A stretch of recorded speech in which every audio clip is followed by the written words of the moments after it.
अनुज गणेश, मैंने अभी जिस स्रोत का उच्चारण किया उसके अनुसार शर, भव, रुद्र, उग्र, भीम, पशुपति, महादेव और ईशान जगत पिता शिव की अष्टमूर्तियां हैं।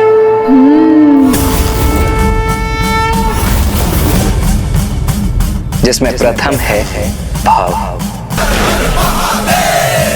द्वितीय मूर्ति शर्व का अर्थ थल से,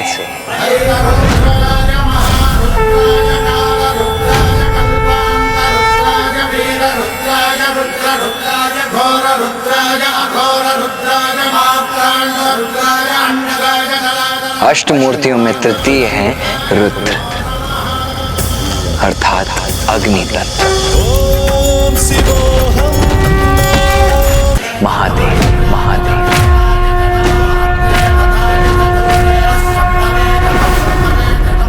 जो चंद्र का प्रतिनिधित्व करते हैं।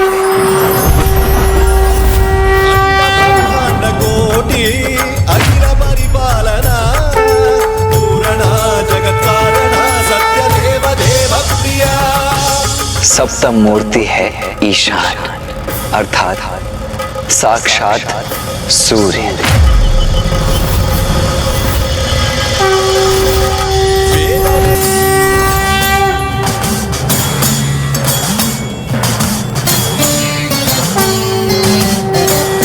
अद्भुत तो तुम्हें तब प्रतीत होगा गणेश,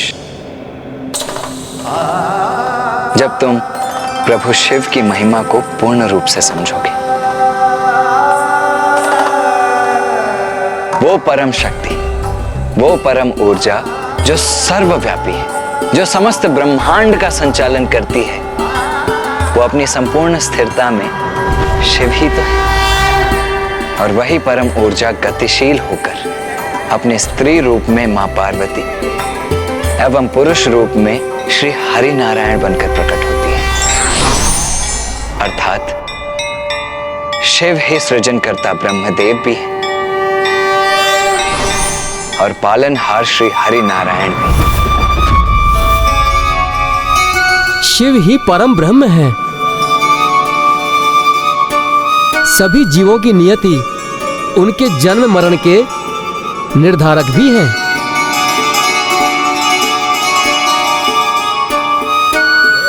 मां ने जब सृष्टि के कार्यों का निर्धारण किया तो ब्रह्मदेव को जन्म, विष्णुदेव को पालन और महादेव को संहार का दायित्व सौंपा। किंतु संहार के देवता होकर भी कोई महादेव से भयभीत नहीं होता, वरन हृदय से उन्हें अपना आराध्य मानता है, क्योंकि महादेव मात्र संहार ही नहीं वरन हर जीव के मर्म को समझते हैं। बिना कोई भेदभाव किए अपनी संतान मान उसकी कठिन से कठिन मनोकामना भी पूर्ण करने को तत्पर रहते हैं। मैं अल्पायु था और मेरी मृत्यु भी 16 वर्ष की आयु में होनी निश्चित थी, किंतु मेरे द्वारा की गई महादेव के पूजा के कारण ही यमराज भी मुझे अपने साथ ले जाने में असमर्थ रहे। मैं यमराज तुम्हारे प्राण हरने आया हूँ। यमराज तुम्हारे प्राण हरने आया हूँ। भगवान शिव ने ही मुझे यमराज से रक्षित करके चिरंजीवी होने का वरदान दिया। तो उचित है, मैं वरदान देता हूँ कि आज के बाद मार्कंडे की आयु 16 वर्ष से अधिक कभी नहीं होगी। 16 इसलिए संपूर्ण सृष्टि और हम सभी इन्हीं से हैं। अच्छा, वहाँ शिव जी के बारे में बात कर रहे हैं। मैं भी उनके साथ सम्मिलित होकर कोई योगदान करता हूँ।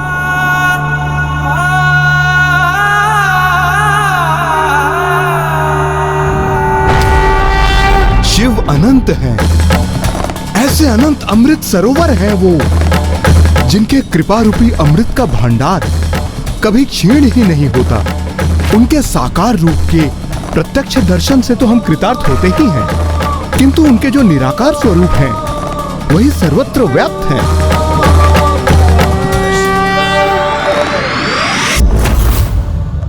सृष्टि का आरंभ भी शिव है, अंत भी शिव ही है।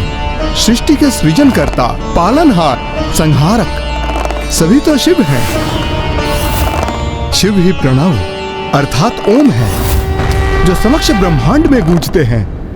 शिव ही वो दिव्य नार हैं जिसके कारण समक्ष ब्रह्मांड गुंजायमान है। शिव ही वो स्वर है जिनका हम श्रवण करते हैं, इसीलिए हम सब उन्हीं को भजते हैं। और उन्हीं दया निधान को भजने से एक दुष्ट चोर समस्त सृष्टि के धन का संरक्षक बन गया। चोर धन रक्षक बन गया? किंतु कैसे? मैं कुछ समझा नहीं। गणेश जी, अपने प्रथम जन्म में मैं यागदत्त नामक एक ब्राह्मण था, जो उच्च कुल में जन्म लेने के उपरांत भी जुए तथा मादक पदार्थों के लत के कारण चौर्य कर्म करने लग गए। किंतु एक दिवस चोरी करते समय मुझे सैनिकों ने देख लिया और उनसे अपने प्राणों की रक्षा करने हेतु मैं रात्रि काल में एक निर्जन स्थान पर स्थित शिव मंदिर में जाकर छिप गया।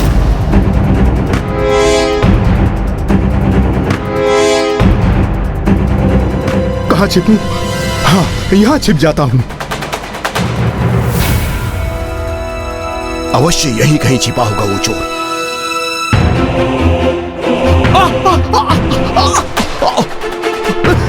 ये सैनिक मुझे पकड़े ना पकड़े, यहाँ का ये भयानक घोर अंधकार ही मेरे मृत्यु का कारण बनेगा।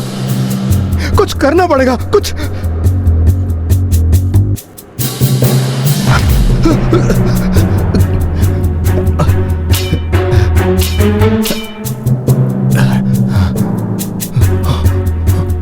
अब तो मेरी बस एक ही इच्छा है कि यदि वो सैनिक भी मुझे पकड़ ले तो भी मुझे दंड का कष्ट अधिक समय तक नहीं भोगना पड़े। मैं अधिक समय तक मैं कारागार में नहीं रहना चाहता।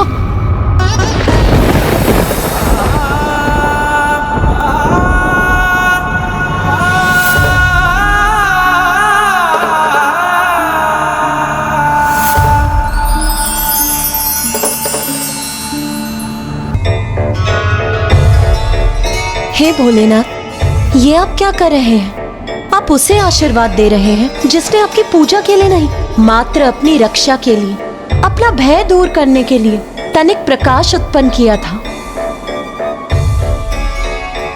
अज्ञानतावश ही सही, किंतु उसने मेरे मंदिर को प्रकाशित किया है और इसलिए मैं अपने मंदिर में दीपक प्रज्वलित करने के समान ही मानता हूं। इसलिए मैं उसकी इच्छा अवश्य पूर्ण करूंगा।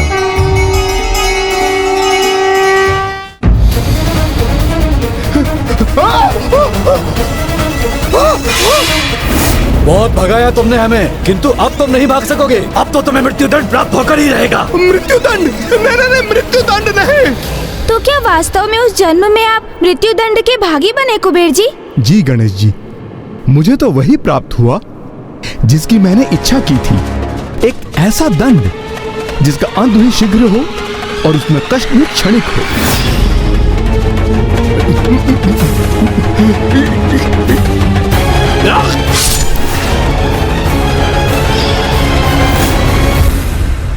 चलो, तुम्हारा यमलोक जाने का समय आ गया।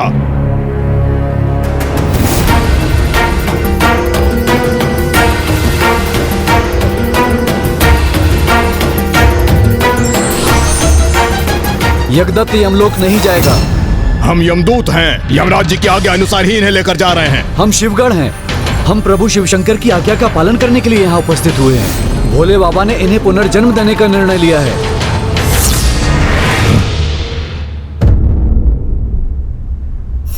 ऐसे दया निधान है हमारे प्रभु शिव शंकर जी, जो एक दुराचारी को भी अज्ञानता में किए गए पुण्य का फल प्रदान करते हैं, जिसके फल स्वरूप मुझ जैसे निम्न कोटि के चोर को भी अपने अगले जन्म में कलिंग के राज अरिंदम के पुत्र युवराज दंभ के रूप में जन्म लेने का सौभाग्य प्राप्त हुआ। ये जन्म तो प्रभु के कृपा के कारण ही प्राप्त हुआ था, इसलिए इस जन्म में मेरा सारा रुझान सत्कर्मों की ओर ही था। मैं सदैव पूजा पाठ करता था। प्रतिदिन मैं शिव अभिषेक कर, दीप को प्रज्वलित कर केवल उनकी आराधना करता था, और उसी के फल स्वरूप जब मुझे उस जन्म से मुक्ति प्राप्त हुई तो मेरा जन्म ऋषि विशर्वा के पुत्र के रूप में हुआ। और उस जन्म में प्रभु की कृपा से मुझे तप करने का सामर्थ्य भी प्राप्त हुआ। प्रभु के दर्शन हेतु मैंने अपना तप आरंभ किया।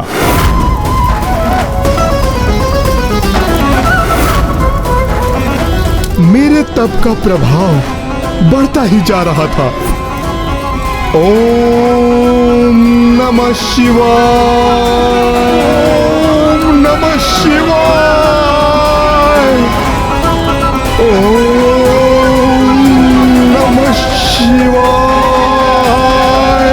ओम नमः शिवाय, ओम नमः शिवाय। तुम्हारी तपस्या पूर्ण हुई वत्स, तुम्हारी तपस्या पूर्ण हुई वत्स।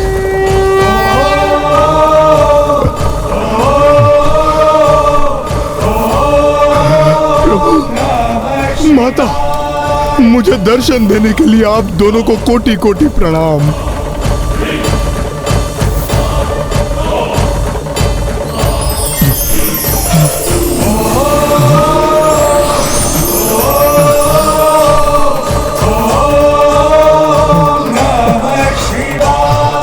वत्स, वरदान मांगो।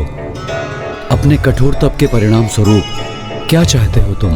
प्रभु, प्रभु, मेरी तो एक ही इच्छा थी कि मुझे स्वयं आपके दर्शन प्राप्त हो, और आपने तो मुझे माता के साथ दर्शन देके धन्य कर दिया। प्रभु, धन्य कर दिया।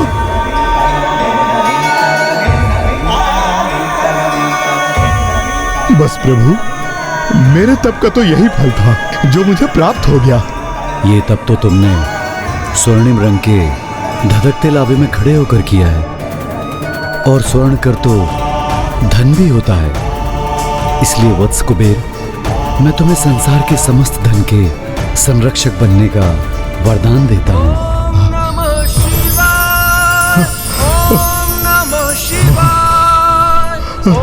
और इस प्रकार प्रभु की कृपा से मुझे अपने पूर्व जन्मों के पापों से मुक्ति प्राप्त हुई, और मैं सृष्टि के समस्त धन का संरक्षक बन गया।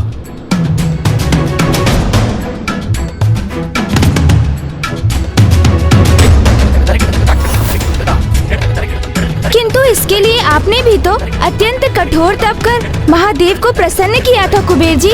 गणेश जी, जो तप माता लक्ष्मी ने किया था उसके समक्ष मेरा तप तो कुछ भी नहीं था, क्योंकि उन्होंने अपने यज्ञ में आहुति के रूप में स्वयं अपने ही अंग को प्रस्तुत किया था।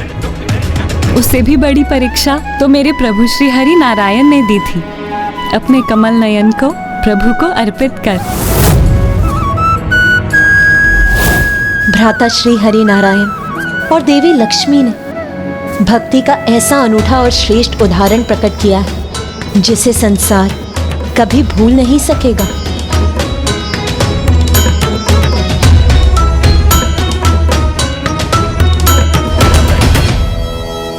किंतु मामा जी, यदि आपने पिताश्री को अपना नेत्र समर्पित कर दिया और मामी जी ने अपने अंग को अपने शरीर से विलग कर तप की अग्नि में उसकी आहुति दे दी, तो फिर आप दोनों ने अपना संपूर्ण रूप कैसे प्राप्त किया? ये सब तो प्रभु महादेव की ही लीला थी पुत्र गणेश। उन्हीं की कृपा से हमें पुनः पूर्णता भी प्राप्त हुई थी। मामी जी, पिताश्री महादेव की अद्भुत लीला और आप दोनों की अद्भुत त्याग की कथा विस्तार से कृपया सुनाइए ना। देवी लक्ष्मी, क्यों ना आप अपने तप की कथा सुनाकर गणेश की जिज्ञासा को शांत करें। अवश्य स्वामी, तभी तो पुत्र गणेश को ज्ञात होगा कि आपके कारण इतना कठोर तप क्यों किया था मैंने। मामा जी, श्री हरि नारायण के कारण? कदाचित मुझे ये कहना चाहिए कि उनके लिए तप कर रही थी मैं, क्योंकि एक बार वैकुंठ में जब मैं स्वामी की सेवा कर आनंदित हो रही थी, तभी स्वयं अपने नेत्र मूंदे किसी और ही आनंद में लीन थे।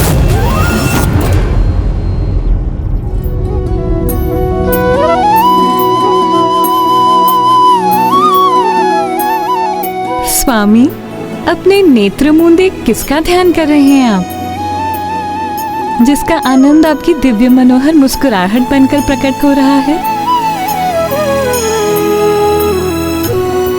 उन्हीं के ध्यान में, मेरे हृदय में जिनका वास है। समझी। आप तो मेरे ही ध्यान में डूबे हैं। आपके हृदय में तो मैं ही वास करती हूँ ना।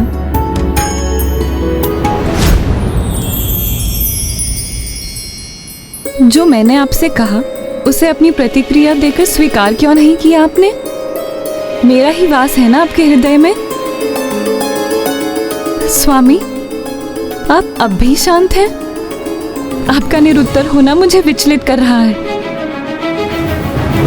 कहिए ना प्रभु कि मैं ही आपकी हृदयवासिनी हूँ। यदि आप स्वयं कुछ नहीं कहेंगे तो मुझे अपने हृदय में झांक कर देखने की अनुमति देनी होगी आपको। मैं भी तो देखूं, यदि वो मैं नहीं तो फिर कौन मेरे स्वामी के हृदय में स्थित है?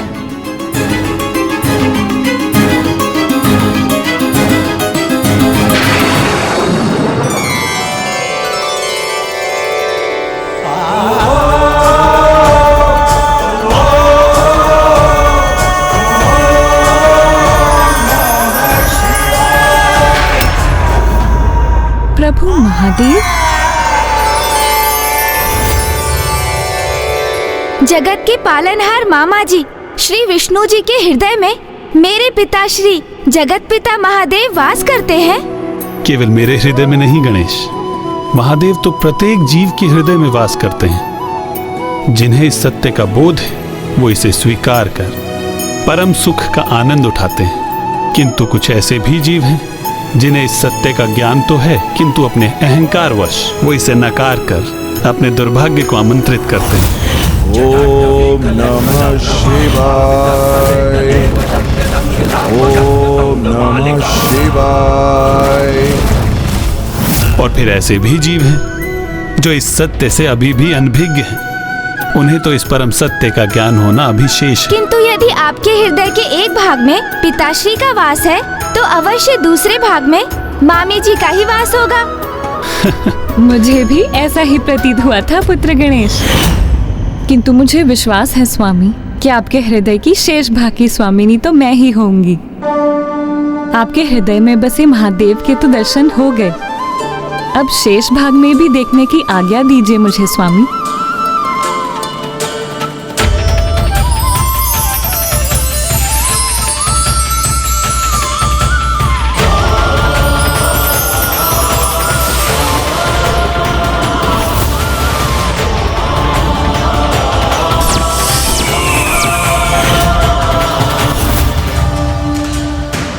आपके हृदय के एक भाग में भगवान शिव और दूसरे भाग में समस्त संसार है, तो फिर वहाँ मेरा स्थान कहाँ है प्रभु?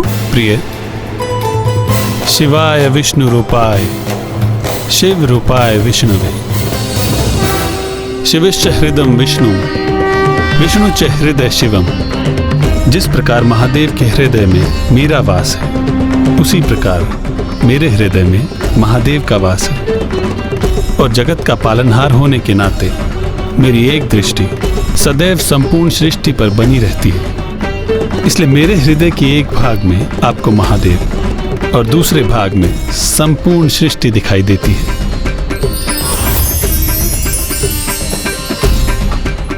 किंतु मेरे साथ ऐसा अन्याय क्यों स्वामी?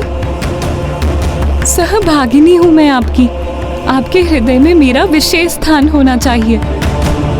मैं इस अधिकार से वंचित क्यों हूँ स्वामी? मुझे अपने हृदय में स्थित होने का, अपनी हृदयवासिनी बनने का वरदान दीजिए स्वामी। प्रिय, यदि मैं ऐसा कर सकता तो अवश्य करता, किंतु ये वरदान तो केवल भोलेनाथ ही दे सकते हैं, क्योंकि मेरा ये हृदय तो सहस्त्र वर्षों से केवल महादेव की भक्ति में ही लीन है। मेरे इस हृदय पर मुझसे अधिक अधिकार तो महादेव का है।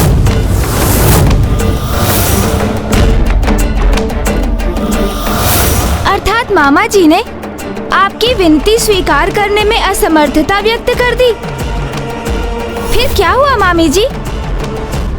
फिर क्या था?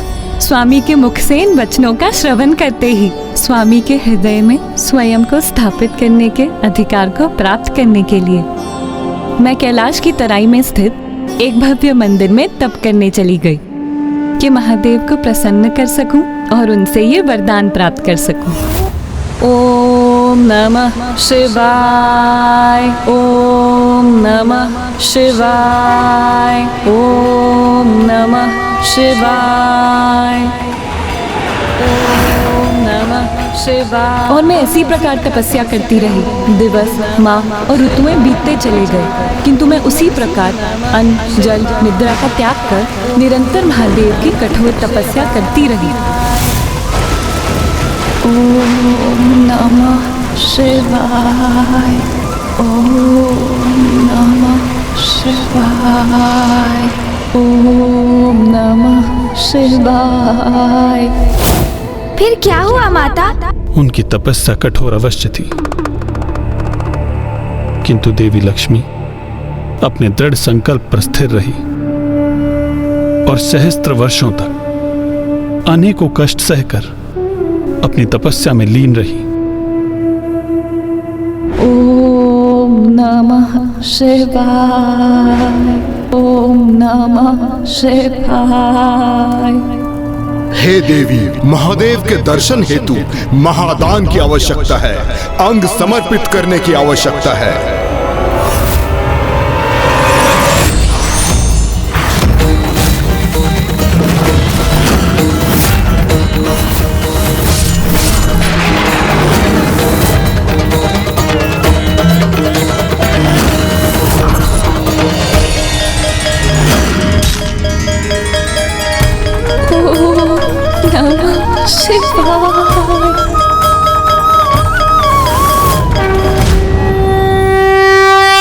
और फिर देवी लक्ष्मी के त्याग से और कठोर तप से प्रसन्न होकर महादेव ने उन्हें दर्शन दिए और महादेव के प्रकट होते ही महादेव की कृपा से देवी लक्ष्मी के शरीर में पूर्व के समान पुनः पूर्णता प्राप्त की।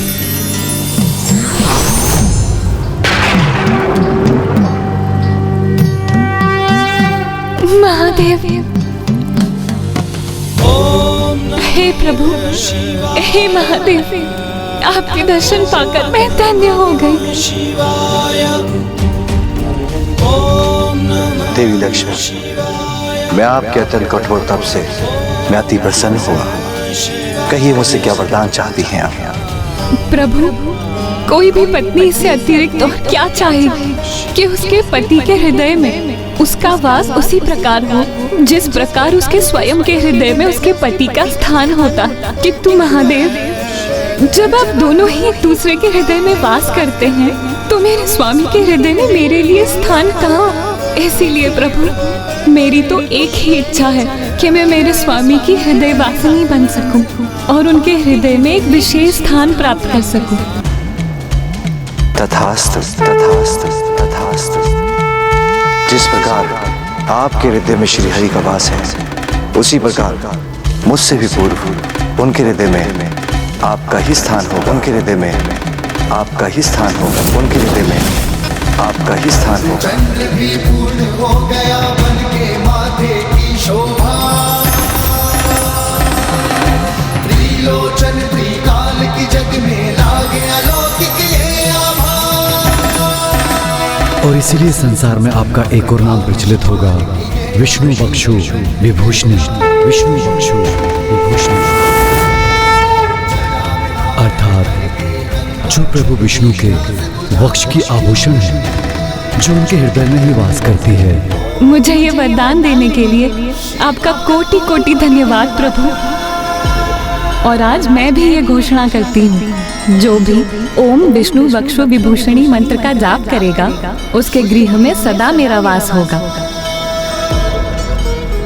किंतु प्रभु, मेरी एक चिंता अभी भी शेष है कि आपको प्रसन्न करने हेतु मैंने तो अपना अंग समर्पित कर तप संपन्न कर लिया था, किंतु कली काल में मनुष्यों पर कली का ही प्रभाव होगा।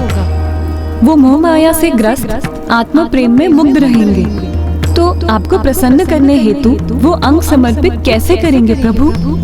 इसीलिए प्रभु, कलयुग में भी आपके भक्त आपको प्रसन्न कर सके, इसका कोई सरल मार्ग सुझाइए। देवी लक्ष्मी, इस यज्ञ अग्नि में दी हुई आपकी आहुति कदापि व्यर्थ नहीं जाएगी।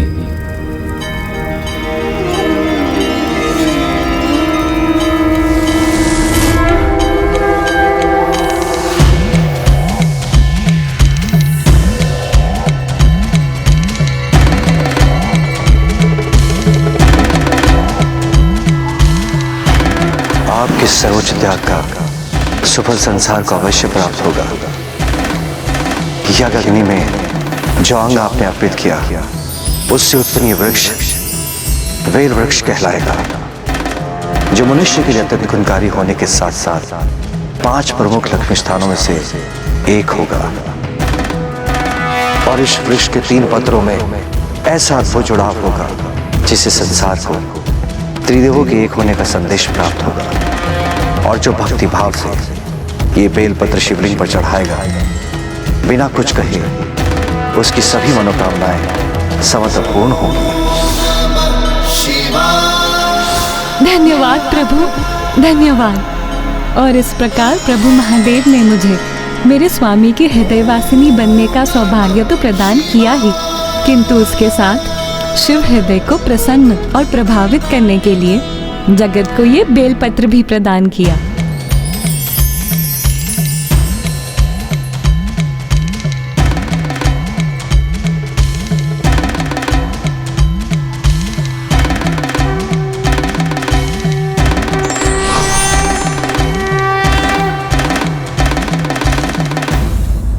अर्थात पिताश्री ने जगत को उन्हें प्रसन्न करने का सरल उपाय दे दिया।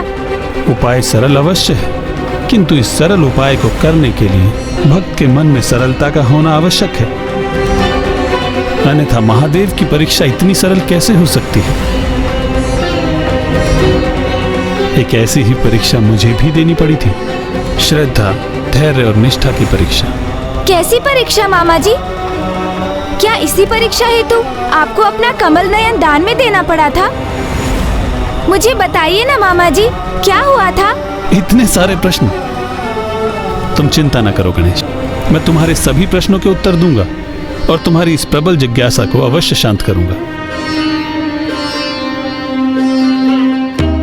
इस प्रसंग का आरंभ 2 भयंकर दुष्ट असुर भ्राताओं से हुआ, जो असुर सम्राट विपरिचित के पुत्र थे।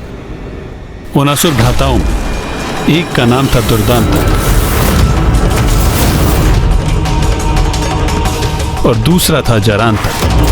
इतनी अपार शक्ति के स्वामी थे दोनों कि वो अपनी संयुक्त शक्ति से बड़ी सेना को पराजित कर सकते थे। दोनों असुर गुरु शुक्राचार्य से प्राप्त की गई एक अष्टवक्रीय दिव्य हीरे की असुरी शक्ति से स्वर्ग पर विजय भी प्राप्त कर लिया, परंतु अब इस महासंकट को कोई हर सकता था तो वो थे स्वयं महादेव। यदि भक्ति की पूजा में सच्ची श्रद्धा और निष्ठा हो तो उसकी वही भक्ति उसे वरदान पाने का अधिकारी भी बना देती है।